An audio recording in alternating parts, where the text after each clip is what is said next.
Tapi ketahuilah jamaah bahwa umat Islam tidak kenal dengan hari ibu. Sekali lagi muslimin, kita nggak kenal dengan hari ibu. Kenapa? Karena semua hari kita milik ibu kita. Pantaskah ibu kita? Pantaskah ibu kita yang hamil kita selama 9 bulan, melahirkan kita, mempertaruhkan nyawanya, menyusui kita, sehingga tubuh kita semua tidak lain adalah darah dagingnya. Dan antum bisa melihat pusar yang ada di perut antum. Antum kalau mandi antum melihat pusar antum. Dari situ antum pernah minum darah ibu antum selama 9 bulan. Dari sana. Pantaskah orang yang berkorban segala-galanya buat kita dapat 1 hari dari kehidupan kita? Hanya sehari. Hanya sebuah hadiah. Hanya ucapan terima kasih sekali dalam setahun. Dalam 354 hari. Dalam setahun berapa hari jemaah? Dalam setahun berapa hari? 354 atau 355. Itu umat Islam. Kalender Hijriah. Tapi kalau antum pakai kalender Masehi 360, 65. Kita umat Islam. Apakah pantas ibu kita hanya dapat 1 hari? Kata Nabi SAW, "Raghima anfuh, thumma raghima anfuh, thumma raghima anfuh, qila man ya Rasulullah." Celaka itu orang, sengsara itu orang, penuh dengan debu hidungnya itu orang. Qila, siapa ya Rasulullah SAW? Siapa orang itu? Man adraka walidayhi au ahadahuma thumma lam yadkhulil jannah. Orang yang hidup bersama orang tuanya, satu atau kedua-duanya. Dia hidup mendapatin 1 atau 2 orang tuanya masih hidup. Celaka orang ini kalau ternyata nggak bisa masuk surga dia jemaah. Jemaah, pintu surga yang paling indah kata Nabi SAW itu orang tua kita, bapak ibu kita. Dan dia dekat sama kita. Dialah yang melahirkan kita. Dialah yang punya jasa besar sama kita. Kalau kepada mereka antum nggak bisa masuk surga lewat keduanya, antum mau lewat pintu yang mana masuk surga? Ustaz, ana mau masuk lewat pintu sodakoh. Bisa jadi sodakoh antum hanya pencitraan dari antum. Karena sama orang tua antum nggak baik. Antum berbuat baik sama manusia. Antum bangun masjid. Antum bantu anak yatim. Sama orang tua sendiri nggak baik. Berarti antum riak selama ini berbuat. Wallahi jamaah. Kita perlu lihat. Awsatu abwabil jannah.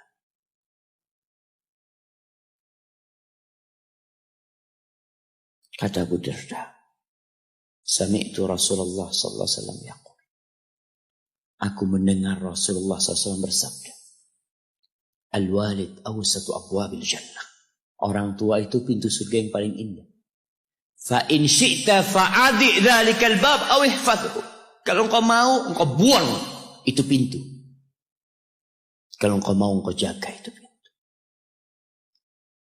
Wallahi jamaah, nggak main-main urusan berbakti sama orang tua. Sebagian umat Islam hidup dengan gaya orang-orang kafir.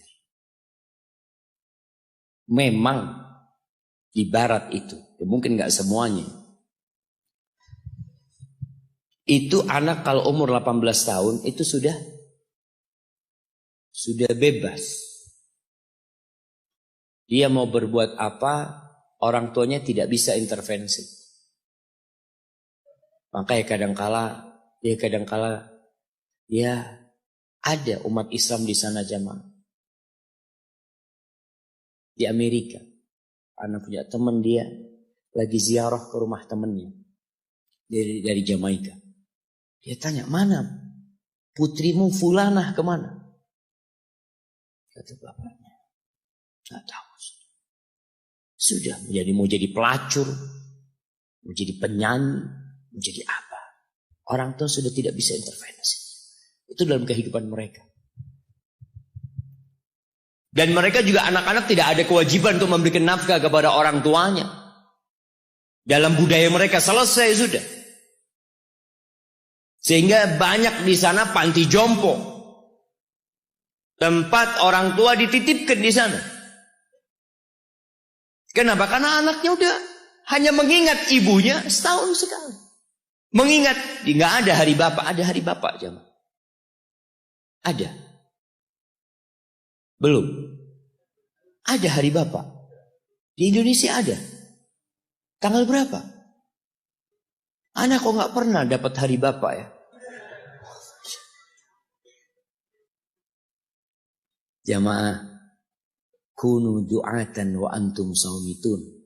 Pesan salah satu ulama mengatakan, jadilah kalian penyeru kepada Islam. Juru dakwah dalam kondisi antum diem. Nggak bicara tapi antum pendakwah. Bingung gimana mau jadi pendakwah Ustaz kalau diem. Dikatakan bil akhlak. Dengan akhlak kalian. Ada seorang suami istri bawa ibunya. Kalau nggak salah dari Timur Tengah sana dibawa ke Amerika. Berobat ibunya. Itu yang perempuan itu istrinya. Itu nangis terus jagain ibunya. Di ruang ICU dia nunggu di luar. Dia tungguin ibunya. Suaminya kadang-kadang keluar. Perawatnya itu heran ngelihat dia ini penampilannya gak seperti biasanya di Amerika. Maka perawatnya penasaran tanya. Anti kok nangis terus, kata dia. Siapa yang sakit ini? Kata perempuan itu, mertua anak, kata dia. Mertua. Anti begitu pedulinya sama mertua anti, kata dia. Ana sama ibu ana sendiri gak tahu kemana ibu ana. Ana hanya ingat sekali dalam setahun ana kirim hadiah buat ibu ana. Lalu perempuan ini mengatakan, ana muslimah. Aku seorang muslim. Apa itu Islam? Kata dia. Diceritakan tentang Islam sama dia. Akhirnya wanita ini tertarik untuk masuk Islam. Dikasih buku, berangkat ke Islamic Center. Masuk Islam jemaah. Hanya melihat akhlak seorang muslim berbakti kepada orang tuanya. Hanya melihat. Dia nggak bicara apa-apa. Ahibati fillah.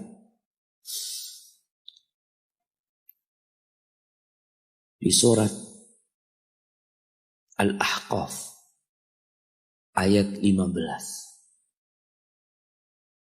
Surat Al-Ahqaf ayat 15. Nanti dibaca. Karena kita itu disuruh membaca sama Allah. Iqra. Dan alhamdulillah semua bisa bawa Quran. Walaupun tidak dalam mushaf, tapi dalam HP-nya. Itu semua punya. Coba yang punya HP dibuka. Buka HP-nya. Malu kalau ada muslim punya HP, nggak ada aplikasi Al-Quran di dalam. WhatsApp ada, YouTube ada, Facebook ada, game ada. Quran ada. Quran terjemahan. Di mana Pak Ustaz? Download Quran terjemahan, subhanallah. Seharusnya pertama antum beli HP yang di-download adalah Al-Quran. Allah mengatakan, wa wassaynal insana biwalidayhi ihsana. Kata Allah, kami mewasiatkan kepada manusia, memerintahkan kepada manusia agar berbuat baik kepada kedua orang tuanya. Jadi yang nyuruh antum berbuat baik itu bukan paman antum, bukan ustadz, tapi Allah. Allah perintahkan kepada kita untuk berbuat baik sama orang tua. Walaupun orang tua antum kafir. Ada sebagian pertanyaan yang kadang-kala datang mengatakan, Ustadz, anak ini dibuang sama orang tua anak dulu, Ustadz. Anak punya bapak menceraikan ibu anak. Ibu anak akhirnya bekerja, bapak anak bekerja, anak dititipkan ke kakek dan nenek. Sekarang ketika anak sukses, bapak ibu anak ingin anak berbakti sama dia. Subhanallah, yang nyuruh antum berbakti bukan bapak ibu antum, tapi yang menciptakan antum yang nyuruh antum berbakti. Cukup tubuh antum itu berasal dari darah orang tua antum. Lalu antum berpikir gak mau berbakti sama orang tua. Yang orang tuanya jahat sama dia, merasa dizalimin sama orang tua. Orang tua anak pilih kasih, Ustaz. Orang tua anak seperti ini, seperti itu. Iya, seburuk apapun orang tuamu, tetap itu orang tuamu. Dan Allah nyuruh kamu berbuat baik sama orang tua. Wallahi jamaah, ada seorang syekh cerita dalam salah satu ceramahnya, cerita tentang seorang dokter perempuan di sana, di Arab sana. Ada seorang anak lelaki bawa ibunya. Bawa ibunya masuk ke dokter ini, subhanallah. Ibunya ini gila. Anak-anak muda, belum nikah. Dia bawa ibunya. Nanti ibunya tersenyum sendiri, ketawa sendiri. Masuk ke ruang dokter itu, mejanya dokter diputerin sama ibunya.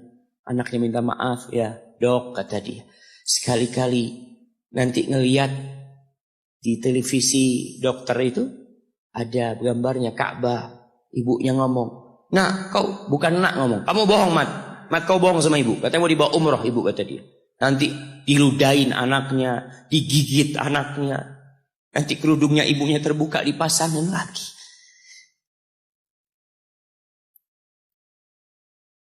Itu dokter tanya sama anaknya, ini siapa? Ibu anak, kata dia. Sejak kapan dia seperti ini? Sejak lahir. Loh, terus gimana engkau bisa lahir? Iya, sama kakek anak, ibu anak dinikahkan. Tapi 10 bulan diceraikan. Ya karena seperti ini, Pak. Anak lahir dari rahim ibu anak.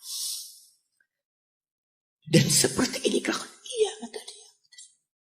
Engkau berbakti sama dia, kata dia. Dia kan gak kenal sama engkau. Iya, dia gak tahu sama anak. Tapi Allah tahu kalau dia ibu anak kan.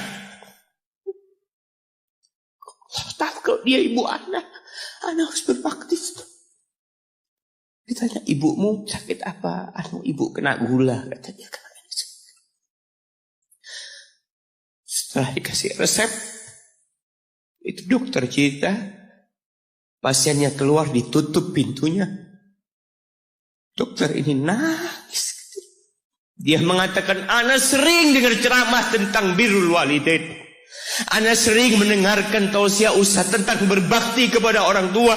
Tapi ana baru sekarang melihat kebaktian seorang anak sama orang tuanya. Ibunya gila, dia tetap berbakti. Dan dia mengatakan, iya ibu anak gak tahu sama anak, tapi Allah tahu kalau dia ibu anak. Dan yang ngasih wasiat supaya kita berbakti sama orang tua itu Allah, jemaah. Apapun yang dilakukan orang tua kita.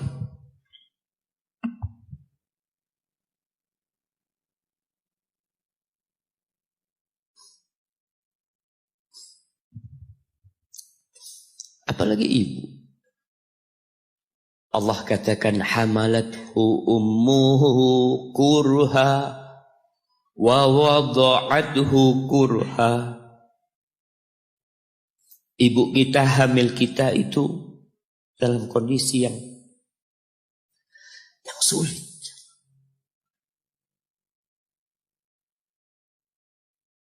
Ada ibu yang harus bed rest demi anaknya lahir. Demi kita lahir, ibu kita itu bed rest. Capek dikit keluar darah. Ada yang harus hamil kita dalam kondisi dia ditinggal sama suaminya. Dia harus cari nafkah sendiri. Ada yang harus muntah-muntah demi kita. Allah. Lalu kita berdiri buat ibu kita, capek. Diceritakan seorang, ya kita semua tahu ceritanya, tentang 3 orang yang masuk ke dalam gua. Kemudian gua itu tertutup dengan batu yang menggelinding. Lalu mereka bertawasul dengan amal soleh mereka. Salah satunya yang mengatakan, Ya Rabbi, Allahumma, Ya Allah, aku punya 2 orang tua. Aku punya 2 orang tua. Yang aku senantiasa memberikan susu kepada keduanya sebelum keluarga yang lain minum susu. Dia sudah menikah, dia punya istri, punya anak. Pada suatu hari, ya Allah, aku kejauhan cari rumput. Sehingga aku balik dalam kondisi orang tua sudah tidur. Maka aku pereskan susu buat keduanya, ya Allah. Allah tahu, tapi dia mau cerita sama Allah. Dia ingin tawasul dengan amal soleh dia. Lalu aku taruh di wadah. Aku datang ke bapak ibuku, mereka tidur. Maka aku berdiri di hadapan kedua. Jamaah, bukankah bisa dia taruh di sebelah meja ibunya susu itu? Dia ambilkan meja, taruh di sana, dia bisa tidur. Dia sudah berbakti sama orang tuanya dengan seperti itu. Tapi anak ini tidak. Aku berdiri, ya Allah, aku gak ingin membangunkan keduanya. Dan aku terus berdiri, aku pegang itu susunya. Sampai mau subuh bangun, aku serahkan kepada kedua. Anak-anaknya nangis minta susu. Kata dia, lah, sampai bapak ibu aku minum. Kalian jangan minum. Kita kadang-kala sudah menikah lebih peduli sama istri kita. Lebih peduli sama anak-anak kita. Nggak ada hadis yang mengatakan anak itu pintu surga, jemaah. Yang ada itu orang tua pintu surga. Kita peduli sama anak-anak kita. Beli oleh-oleh buat istrinya.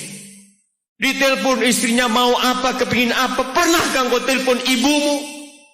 Tanya, Umi kepingin apa, Umi? Ana lagi dalam perjalanan, Umi. Jamaah. Itu anak, Masya Allah. Dia berdiri. Kenapa dia kuat, jamaah? Karena dia tahu Allah yang nyuruh dia berbakti. Mungkin tidak ada yang melihat berdirinya dia. Tapi Nabi ceritakan berdirinya dia. Dari malam jamaah sampai pagi. Berapa jam dia ingat ibuku hamil aku 9 bulan. Capek.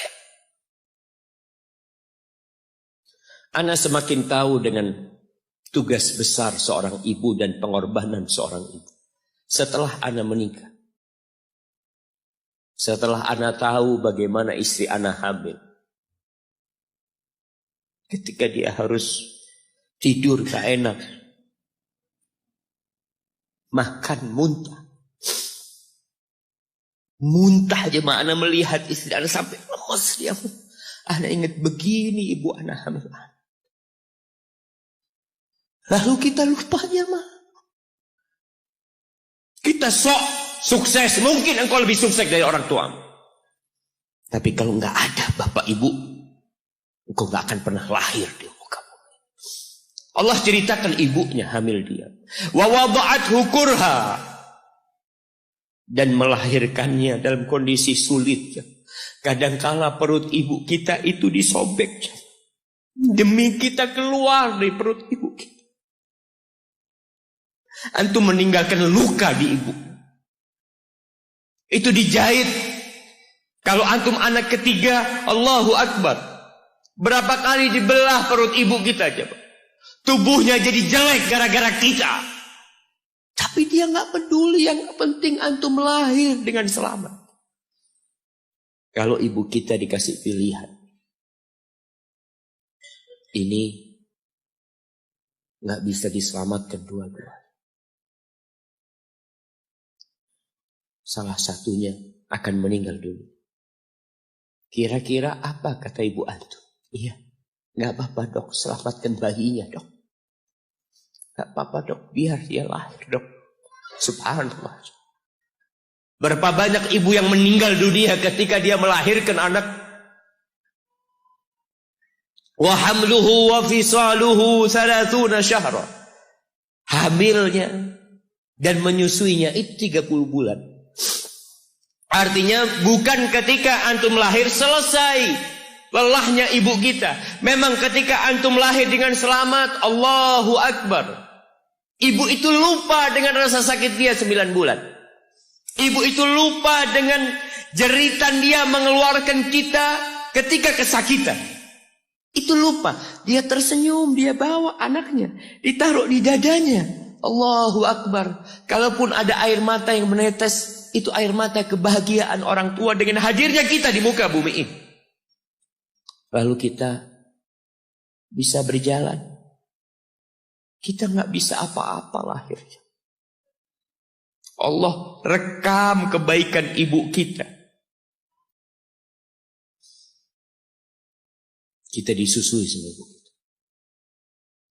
Berapa bulan? 2 tahun. 24 bulan disusui. Mungkin ada yang kurang, mungkin ada yang lebih. Tapi yang jelas kondisi kita tidak bisa berbuat apa-apa. Kita hanya bisa menangis jemaah. Antum lapar menangis, buang kotoran menangis. Siapa yang datang membersihkan kotoran antum? Ibu antum. Yang gendong antum siapa? Ibu antum. Dia susui. Subhanallah, sampai anaknya agak besar sedikit, diajari bicara sama ibunya, diajak ngomong sama ibunya, diajarin berdiri sama ibunya, diajarin berjalan sama orang tuanya. Allahu Akbar. Kemudian ketika antum sukses,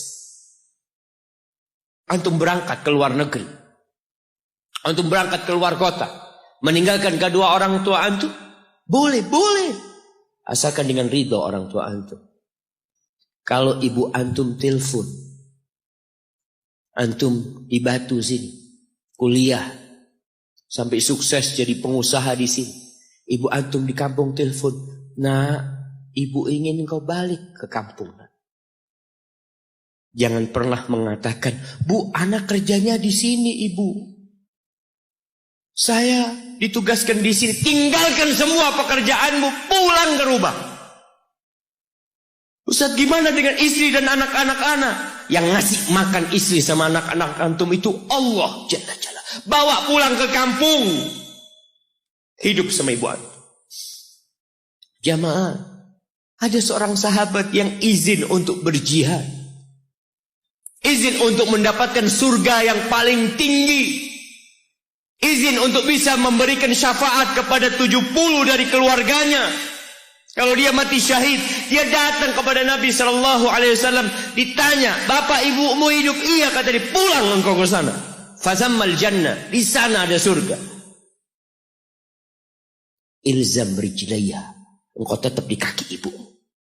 Ini mau jihad, bukan mau cari fulus jemaah. Bukan mau cari kenikmatan dunia, dia mau cari surga. Tapi pintu surga yang paling baik orang tua dapat jauh-jauh. Jemaah, Allah, ketika antum nangis di kasur ibu, di dapur lagi masak, dimatikan kompornya, dia datang jumpai antum. Antum lihat, anak sering lihat ketika kajian, bagaimana seorang ibu yang gendong anaknya yang nangis. Dia ingin dengarkan kajian, tapi engkau menghalangi dia untuk mendengarkan kajian dengan baik. Dia harus gendong. Kadang-kadang nggak boleh deket-deket kajian, yang bawa anak tempatnya lain, dan dia nurut. Engkau ganggu hidup dia dari sejak engkau lahir. Kemudian setelah engkau dewasa, engkau enggak berbakti sama ibu. Lupa dengan wa hamluhu wa fisaluhu 30 syahr. Di masa Umar bin Khattab, ada seorang yang datang kepada Umar mengatakan, "Ya Amirul Mukminin, aku ini jadi kendaraan buat ibu. Aku ini yang membersihkan kotoran ibu. Dan aku palingkan wajahku. Ibuku sudah lumpuh, gak bisa apa-apa. Dan aku berusaha untuk berbakti sama ibu. Aturani qad jazaituha. Gimana menurut? Apakah aku sudah balas kebaikan ibuku?" Kata Umar, "La." Kata dia, "Enggak, belum. Ya Amirul Mukminin, bukankah aku sekarang ini telah berbuat kepada ibuku seperti ibuku berbuat kepadaku waktu aku kecil?" Artinya sama pekerjaannya sekarang ini. Aku yang menyuapin ibuku, aku yang membersihkan ibuku, yang mengantarkan dia ke kamar mandi. Semua yang pernah dilakukan ibuku, kira-kira sudah aku lakukan semua sekarang. Kata Umar, enggak sama. Kata dia. Ibumu waktu merawatmu ketika engkau kecil, ibumu berharap engkau bisa hidup. Sedangkan engkau sekarang merawat ibumu ketika sudah tua sakit-sakitan, engkau berharap ibumu mati. Allah iya. Kita kadang-kala merasa lelah merawat ibu yang sudah tua. Merasa kadang-kala, ya Allah, kalau ibu ini meninggal insya Allah lebih baik. Antum mau istirahat. Allah iya. Belum. Suatu hari tatkala Abdullah bin Umar tawaf, ada seorang yang menggendong ibunya. Sambil dia bersenandung mengatakan, "Inni anal ba'iru hal mudhallalu in udhirat rikabuha lam udhar." Aku ini adalah tunggangan ibuku yang taat dan patuh. Kalau tunggangan-tunggangan lain itu dikagetin, kaget. Aku tidak pernah membuat ibuku kaget di atas punggungku. Lalu bertemu dengan Abdullah bin Umar bin Khattab. Ia bertanya, "Kira-kira aku sudah balas enggak kebaikan ibuku? Aku ini bawa ibuku dari Yaman. Dari Yaman. Mungkin 2000 kilometer. Dia gendong ibu. Sampai melaksanakan ibadah haji semua dia di punggung, ibunya di punggungnya. Dia tanya, aku sudah balas enggak kebaikan ibuku?"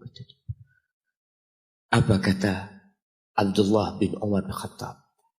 "Wala bi talqatin min talaqat."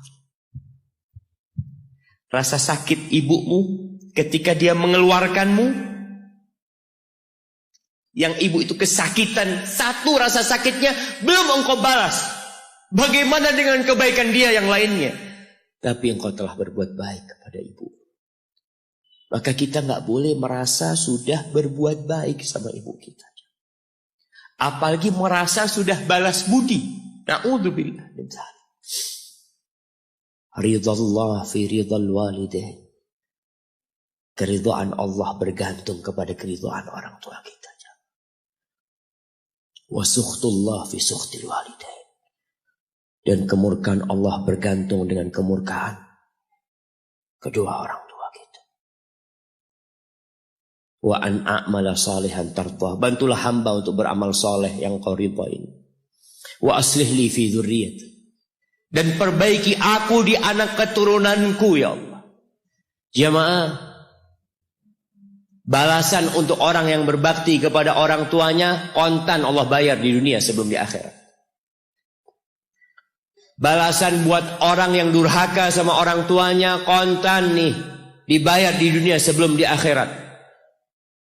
Ma min dzambin ahaqqu an yu'ajjilallahu lahu al-uquba fid dunya ma'a ma yudakhiru lahu fil akhirah min al-baghi wa qati'atir rahim. Wa fi riwayah wal uquq. Tidak ada dosa yang lebih pantas untuk dibalas di dunia sebelum di akhirat nanti daripada kezaliman dan kedurhakaan kepada orang tua. Jadi kalau bicara berbakti sama orang tua, itu bukan kita ngasih tahu sama anak kita, nah kamu harus berbakti sama orang tua, nah kamu harus seperti ini pada orang tua. Nggak perlu. Anak-anak itu perlu contoh dari bapak dan ibu.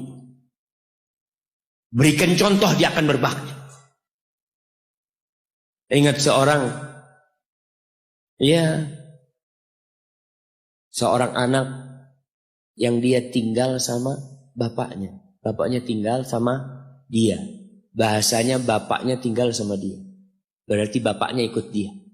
Bukan dia yang ikut bapak. Sudah tua bapak. Istrinya kurang suka sama bapak. Ya udah tua ngerepotin. Akhirnya istrinya usul. Gimana kalau bapak ditaruh di atap? Jadi rumah itu ada atap, ada kamar biasanya di sana di Arab sana. Akhirnya si suami nurutin istri. Mengatakan, ayah keberatan enggak kalau tinggal di atas? Oh enggak apa-apa nak, yang penting kau seneng nak. Bayangkan. Wallahi orang tua kita itu. Yang penting anaknya bahagia. Akhirnya dipindah ke atas. Tiap hari bapaknya ini dikirimin. Pakai piring dari plastik. Plastik apa seng nggak lupa. Kirimin ke atas makan ya, nanti bajunya dicuci. Pokoknya nggak kumpul sama cucu-cucunya. Seakan-akan diasingkan di sana. Sampai meninggal dunia. Sudah meninggal, selesai. Orang itu kalau orang tua yang meninggal selesai, sudah beban hidup dia. Padahal itu pintu surga yang sudah ditutup buat antum. Maka sebagian ulama ketika ibunya meninggal menangis. Ditanya, kenapa engkau menangis seperti ini, kata dia. Gimana aku tidak menangis, pintu surga terbaik udah tertutup buat aku, kata dia. Udah selesai. Aku belum berbakti sama dia sudah meninggal. Akhirnya ketika meninggal dikubur, bapak anaknya ini mau bersih-bersih kamar bapaknya. Bersama anak dia.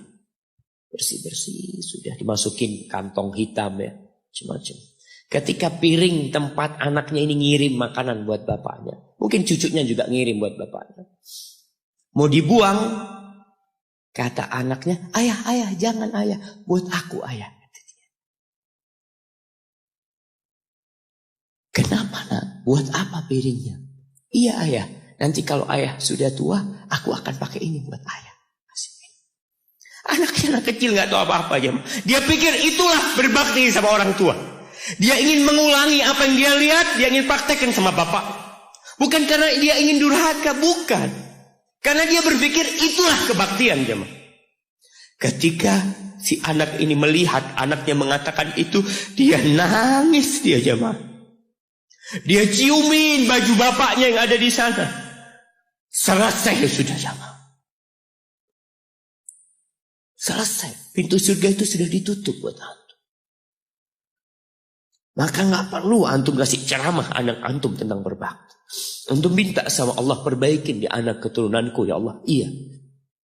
Agar mereka berbakti, bermanfaat. Buat kedua orang tuanya, buat negeri ini, buat agamanya. Tapi tidak hanya dengan omongan. Kalau seorang ayah suka duduk sama ibunya, pijetin kaki ibunya. Antum suka ambilin sandal buat bapak antum.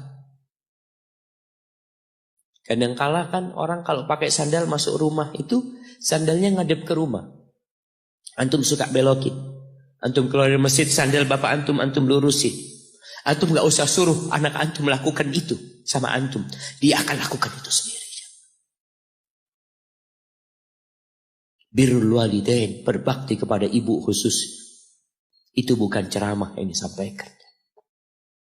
Bukan pidato yang disampaikan oleh seorang orator. Enggak. Tapi sesuatu yang kita praktekkan dalam kehidupan. Inni tubtu ilaika wa inni minal muslimin. Ya Allah, aku taubat ya Allah. Aku mohon ampun kepadamu. Aku termasuk orang-orang yang berserah diri kepada. Jamaah, man ahqun nas bi husni sahabat. Siapakah manusia yang paling pantas mendapatkan kedekatan kita sama dia? Sahabati. Bukan hanya servis dari kita, tapi pendampingan dari kita. Kita lebih sering duduk sama sahib-sahib kita. Ini ketika sahabat bertanya, siapa ya Rasul sallallahu alaihi wasallam? Qala ummuk, ibumu. Qultu thumma man? Setelah ibu siapa? Ummuka, ibumu lagi. Qultu thumma man ya Rasulullah? Iya, aku tahu ibu. Kemudian ibumu lagi. Qultu thumma man? Thumma abuk, baru bapakmu, baru orang yang dekat lainnya. Bayangkan Rasulullah sallallahu alaihi wasallam ya, sampaikan ini kepada aktivis gender yang mengharapkan persamaan lelaki dengan wanita. Di dalam agama kita wanita diletakkan 3 kali di atas laki-laki dalam kebaktian. Bukan sama bapak, tidak.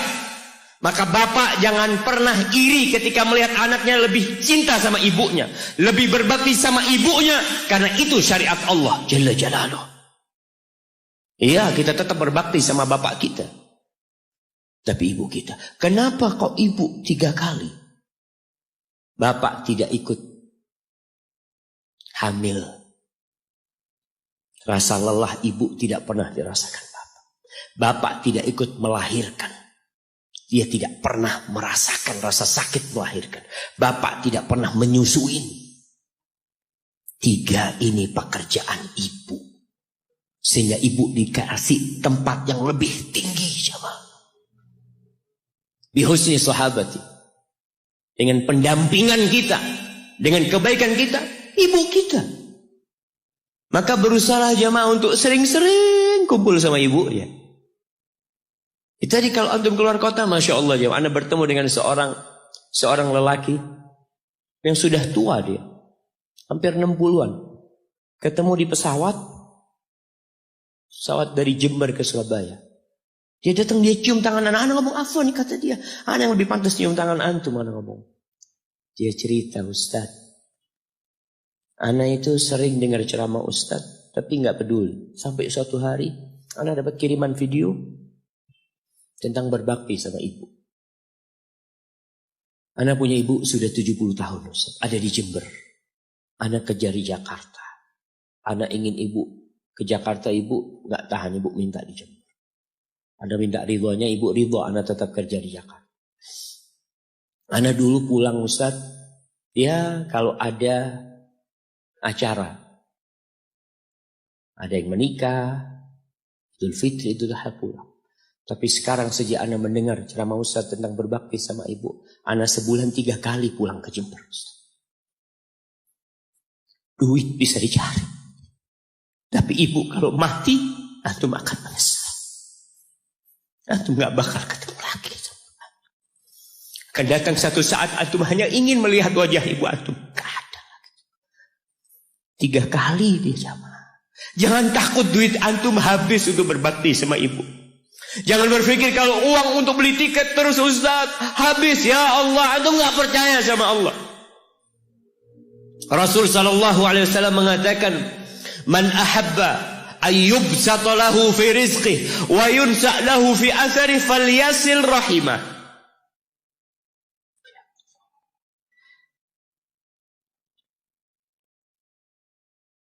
Barang siapa yang ingin rizkinya diluaskan, barang siapa yang ingin umurnya dipanjangkan, apa yang dia lakukan?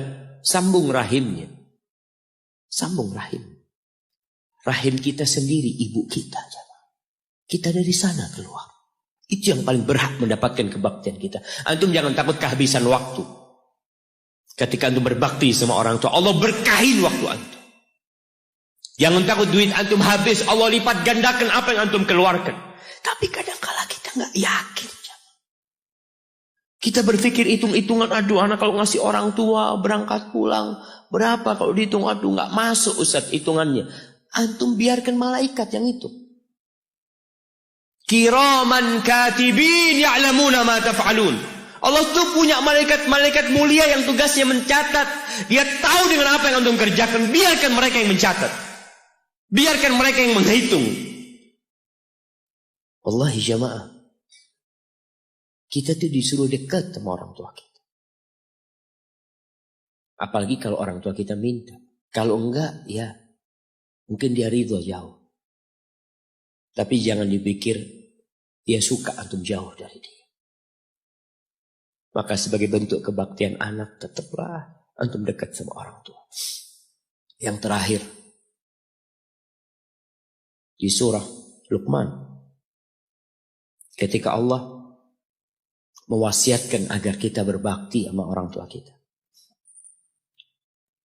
Lalu Allah mengatakan, wa in jahadaka ala an tusyrika bi ma laysa laka bihi ilm fala tuti'huma.